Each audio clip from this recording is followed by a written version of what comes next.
So 31ನೇ ಪ್ರಶ್ನೆಯನ್ನ ಗಮನಿಸಿ. ಮೂಲ ಸಮಾನುಪಾತತೆಯ ಅಥವಾ ಥೇಲ್ಸ್ ನ ಪ್ರಮೇಯ ಅಂತಾನು ಕೂಡ ಹೇಳ್ತೇವೆ. ಇಲ್ಲಿ ಮೂಲ ಸಮಾನುಪಾತತೆಯ ಪ್ರಮೇಯ ಅಂತಾನು ಹೇಳ್ತೇವೆ, ಥೇಲ್ಸ್ ನ ಪ್ರಮೇಯ ಅಂತಾನು ಹೇಳ್ತೇವೆ. ಸೊ ಯಾವುದೇ ರೀತಿ ಬೇಕಾದ್ರೂ ಪ್ರಶ್ನೆಯನ್ನ ಕೇಳ್ಬೋದು.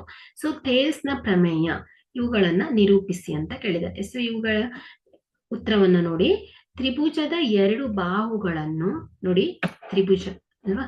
ಸೊ ಇಲ್ಲಿ ತ್ರಿಭುಜ ಇದೆ. ಸೊ ಇವುಗಳೇನಾಗ್ತಾ ಇದೆ, ಎರಡು ಬಾಹುಗಳನ್ನು ವಿಭಿನ್ನ ಬಿಂದುಗಳಲ್ಲಿ ಛೇದಿಸುವಂತೆ. ಸೊ ಈ ಎರಡು ವಿಭಿನ್ನ ಬಿಂದುಗಳಲ್ಲಿ ಛೇದಿಸುವಂತೆ ಒಂದು ಬಾಹುವಿಗೆ ಸಮಾಂತರವಾಗಿ, ಈ ಮೂರನೇ ಬಾಹುವಿಗೆ ಸಮಾಂತರವಾಗಿ ಎಳೆದ ಸರಳ ರೇಖೆಯು